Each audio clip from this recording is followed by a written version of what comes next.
nerds e fala coders! Chega mais que hoje o assunto se trata de injeção de dependência, isso mesmo, nerd. Você que tem dúvidas relacionadas a esse tema, não se preocupa, porque esse vídeo tem como objetivo de esclarecer todas as suas dúvidas referente à injeção de dependência. Então eu espero que esse vídeo agregue o seu conhecimento e, claro, que você compartilhe com seus amigos e deixe aquele like maroto, que isso ajuda a gente a chegar a mais pessoas que querem aprender programação. Beleza? Então vamos lá para a nossa agenda. A nossa agenda vai contemplar os seguintes tópicos. O que é uma dependência? A gente precisa entender exatamente o que é uma dependência para a gente poder entender o que é uma injeção de dependência. Beleza? Entendendo esses dois tópicos, a gente consegue entender os benefícios que a injeção de dependência traz para nós que somos desenvolvedores, como funciona a injeção de dependência como um todo, e quais são os ciclos de vida da injeção de dependência, né? Que é importante a gente saber quais são os cycle lives que ela tem e possui. E por último, a gente vai finalizar um exemplo na prática de injeção de dependência em .NET 5 em linguagem C#. Bacana, né? Então, se você não é inscrito no canal, se inscreva no canal, ative o sininho, porque vai ter muito conteúdo bacana por vir. Beleza? Então vamos lá. Primeiramente, o que é uma dependência? Você está se perguntando aí, se você é novo na área e não conhece muito programação, você sempre chegou nessa dúvida, né? O que é uma dependência? Ou você que já é na área e já tem um conhecimento, você sabe o que é exatamente uma dependência.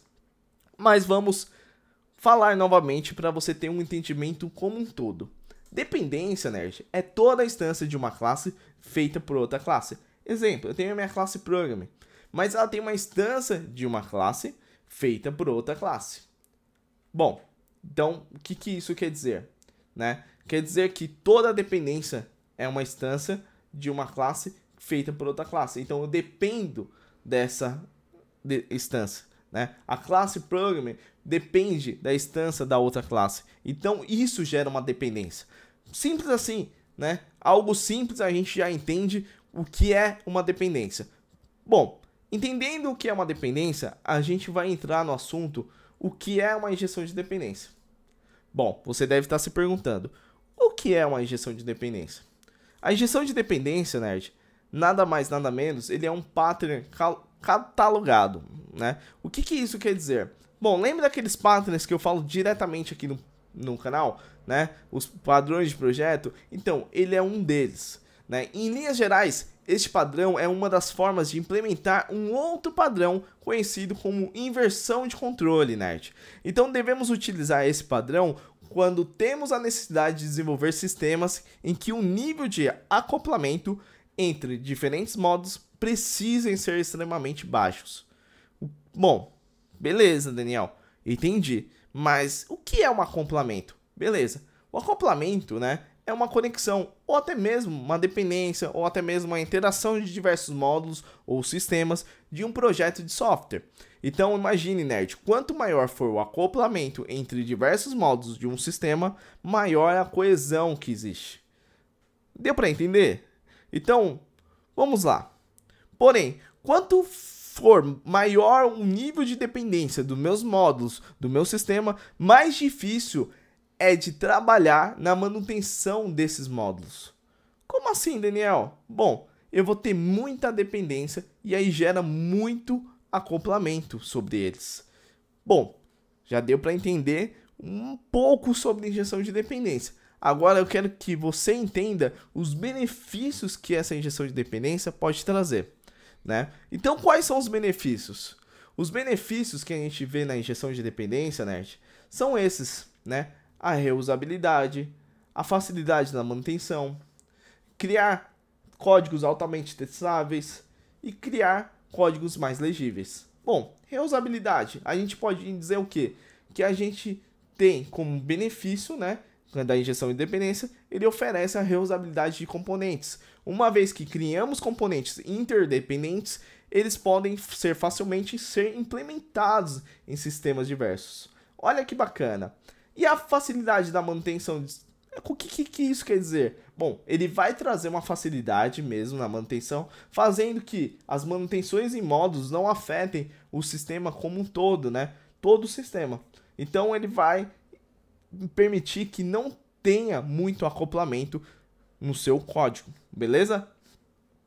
Depois, a gente vai falar exatamente de criar altamente códigos testáveis, né? Uma vez que temos códigos implementados seguindo esse pattern, nerd, podemos testar facilmente utilizando o Mockil, né? Que é os mock tests. E por último, a gente cria códigos mais legíveis, que torna mais fácil a compreensão de sistema ao todo, né? Então a gente começa a ter um entendimento melhor sobre tudo isso fazendo códigos mais legíveis. Bom, bacana, a gente viu exatamente os benefícios que a injeção traz para nós que somos desenvolvedores, mas Daniel, me explica agora como funciona a injeção de dependência. É simples, nerd. Bom, a gente tem o container. O container ele vai fazer exatamente o quê? A primeira coisa que ele faz é criar a dependência. Simples assim. Então ele vai criar a dependência. Segundo, ele vai criar a instância.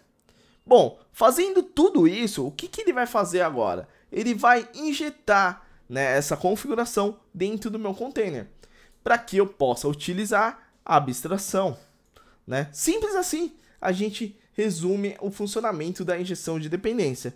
Olha que bacana, a gente aprendeu o que é uma dependência, o que é uma injeção de dependência, quais os benefícios da injeção de dependência e como ela funciona. Muito bacana.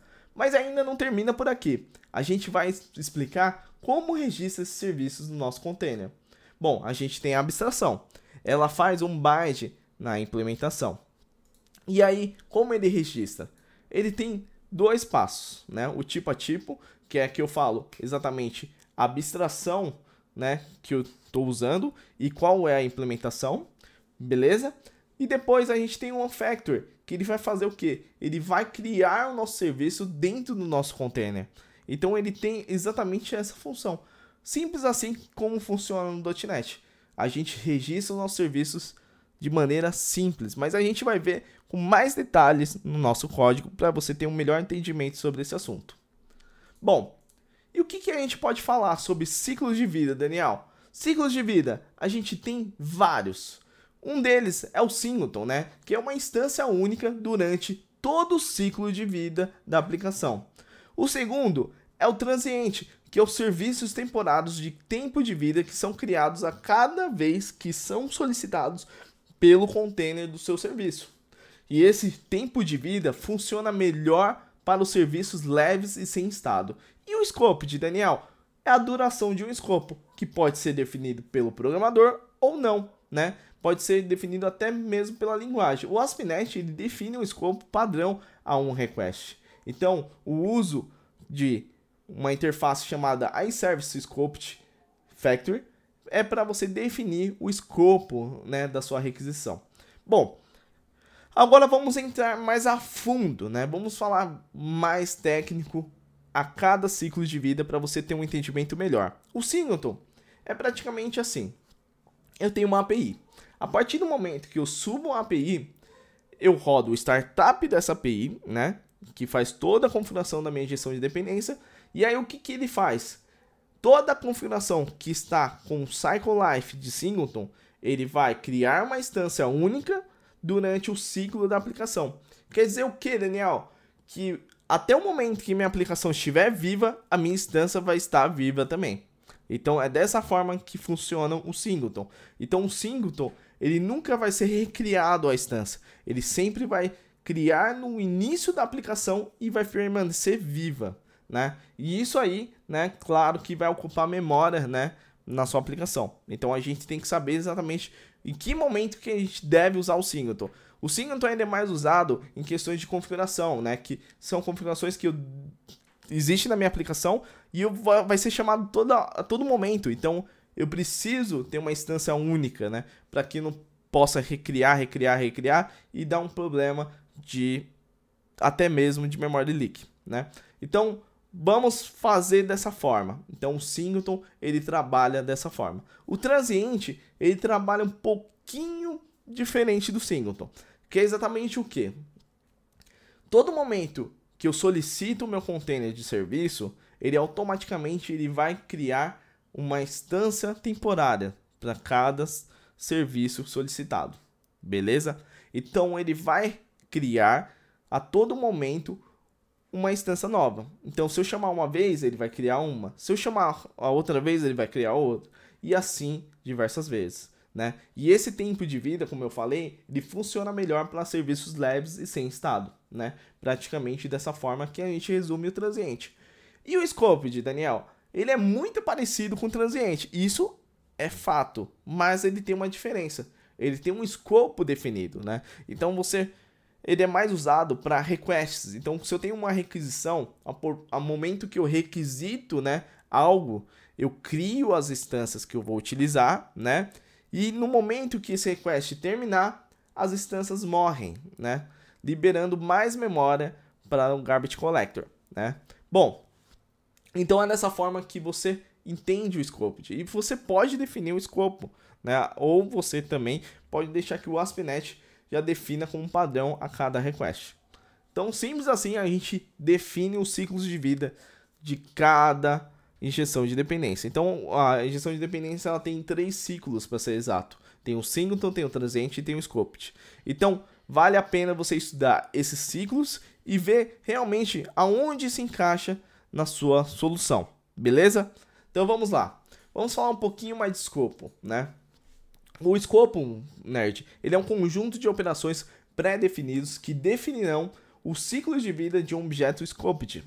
O que isso quer dizer? É o que eu falei exatamente, né? As instâncias do tipo scoped serão liberadas ao fim do escopo. Então, assim, ele tem a implementação do iDisposable, né? E aí o iDisposable faz o que exatamente? Ele será chamado automaticamente para liberar memória para o Garbage Collector. Então é exatamente dessa forma. Então o escopo ele define um escopo de requisição, né, para ser mais exato. Então no momento que o requisito, aquela instância está sendo já foi criada e está sendo utilizada.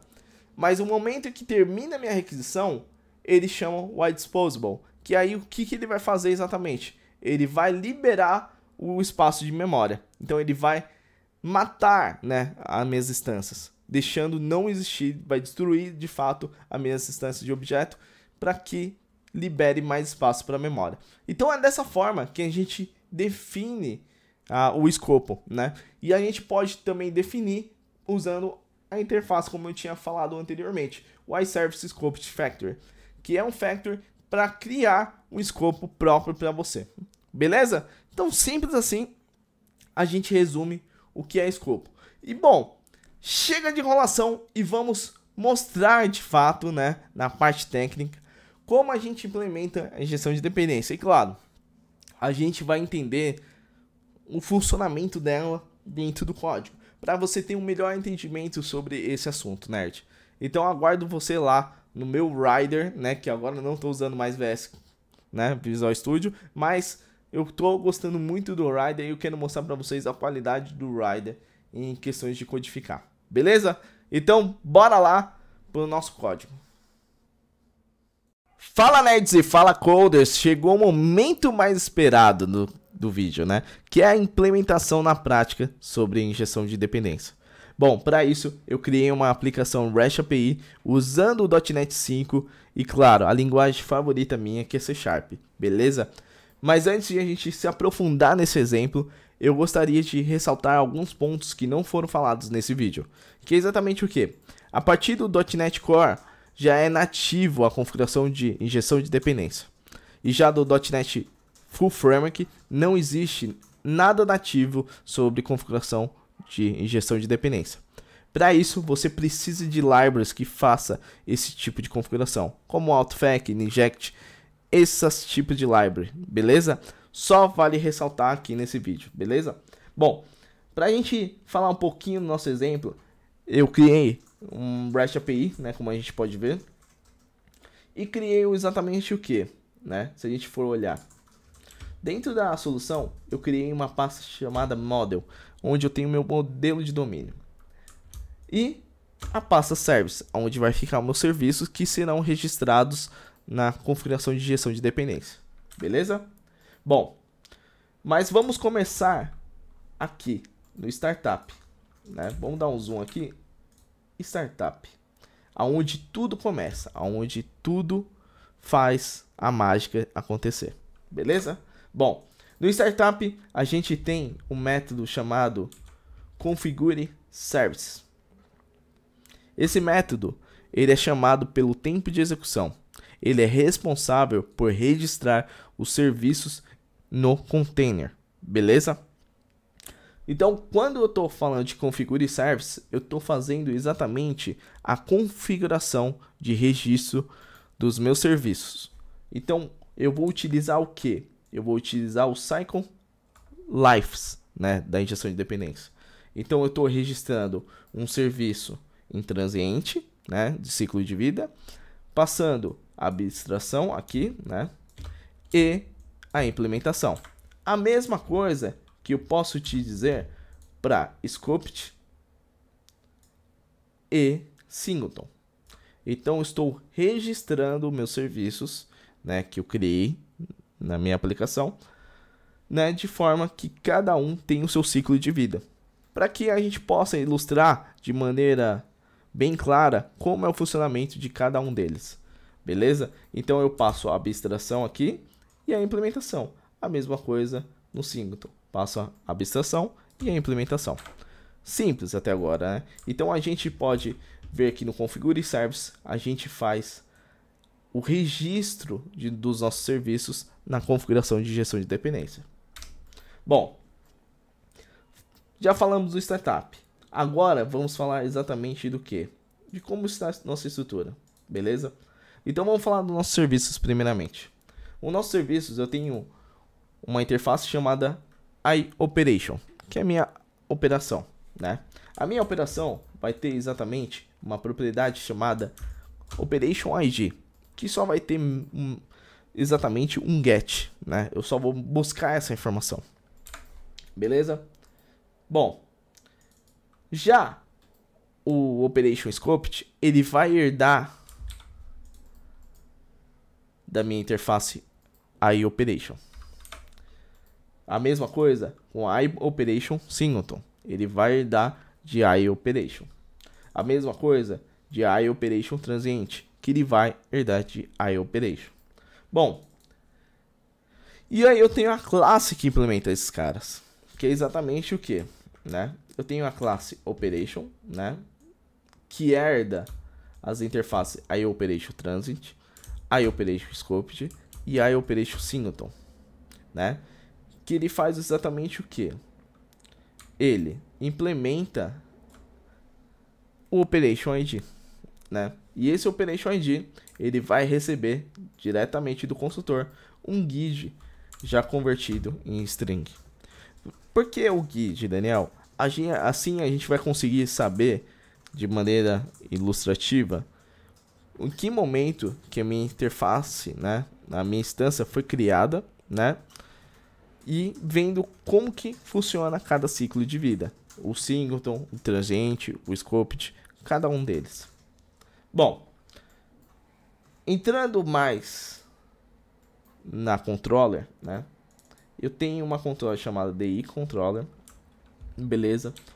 Aqueles serviços que eu implementei no startup, né? Que eu registrei em um container, eu vou utilizar dentro do meu consultor. Bacana, né? E aí, usando dentro do consultor, eu consigo chamar eles diretamente, né? Então, eu tenho um HTTP GET, né? Que é um HTTP method. E eu tenho exatamente uma rota de GET service, que vai pegar cada um ciclo de vida e a gente vai poder analisar como funciona. Beleza? Então, vamos rodar a nossa aplicação aqui. Já estava rodando, mas eu vou dar um start de novo.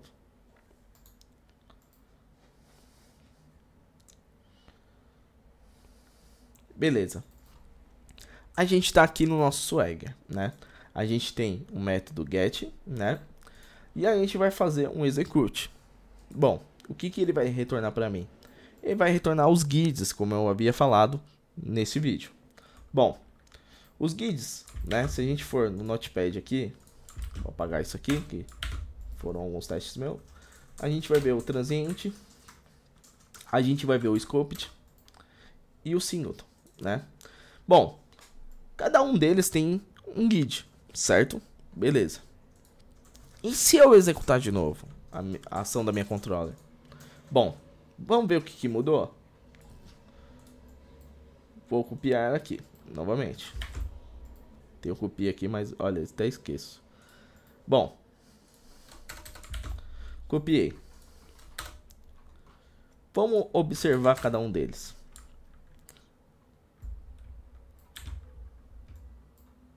Como a gente pode ver aqui, o meu singleton, ele termina com BCF. E a gente pode notar, na segunda execução, ele continua com o mesmo guide. Mas por que, Daniel?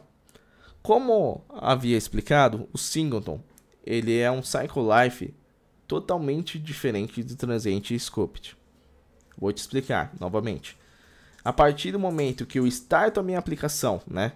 Aí o startup vai fazer toda a minha configuração dos registros de serviços dentro do meu container, sabendo cada um deles, qual é a abstração e qual que é a implementação, eu vou usar exatamente chamando no meu construtor. Beleza?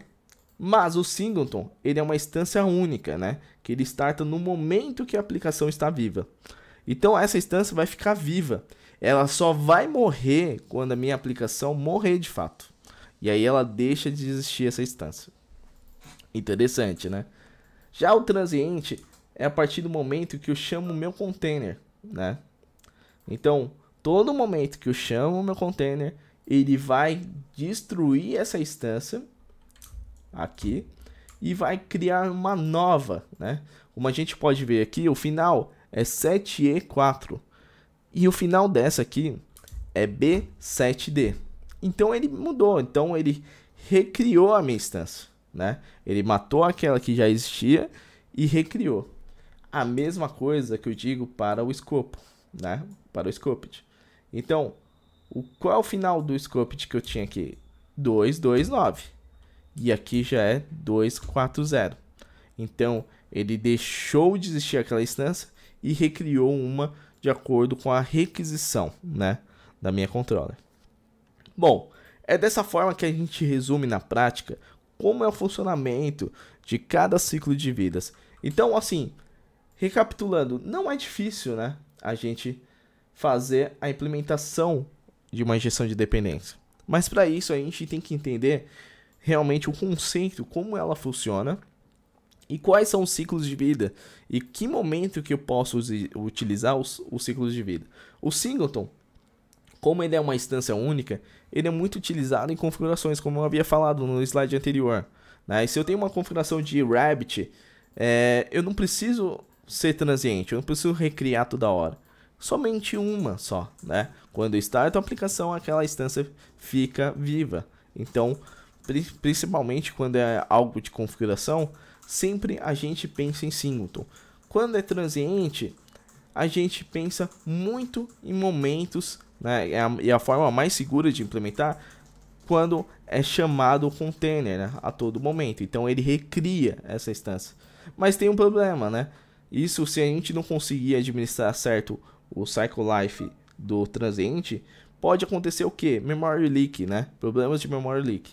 Então, o que é legal mesmo, quando é mais o sentido de requisição, né? Quando eu tenho uma API e eu tenho vários requests, é mais o sentido de scoped, né? De tipo, no momento da minha requisição, eu crio a instância e quando eu termino a requisição, eu mato ela.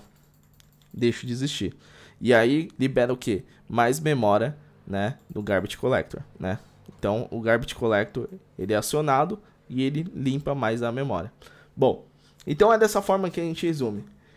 Esse exemplo vai estar no meu GitHub. Eu espero que você tenha entendido, né, sobre injeção de dependência. É algo simples, né? A configuração, se a gente for ver aqui no Startup, não é difícil de fazer uma configuração de injeção de dependência. O mais complexo disso, né, desse pattern, é você ter um entendimento do cycle lives, né? Em que momento que eu devo utilizar cada um deles. Isso é muito importante, né? De você saber exatamente qual que eu devo usar e qual o momento certo, né? Então, a gente pensa dessa forma. Bom, E pensando em testes, é muito simples, né? Porque a gente usando o Mockio, a gente só vai testar exatamente, né? Mocar essas interfaces. Então, olha, é simples, né? Então eu vou deixar disponível no meu GitHub. Se você quiser fazer o clone, debugar, entender melhor, fique à vontade. Esse material foi construído para quem está iniciando mesmo na área, ou para aquelas pessoas que não conhecem injeção de dependência. Então é uma forma de você fazer na prática, você ter um entendimento melhor, né, de tudo isso. Então, tá aqui. E muito obrigado se você assistiu o vídeo até esse momento. Gostaria de agradecer todo o seu carinho. E comenta aí, caso você tá com dúvida. Ou, cara, material novo, traz isso, aquilo. Comenta, fala o que você achou, né? E agradeço de coração você assistindo esse vídeo. E até o próximo vídeo. Até mais.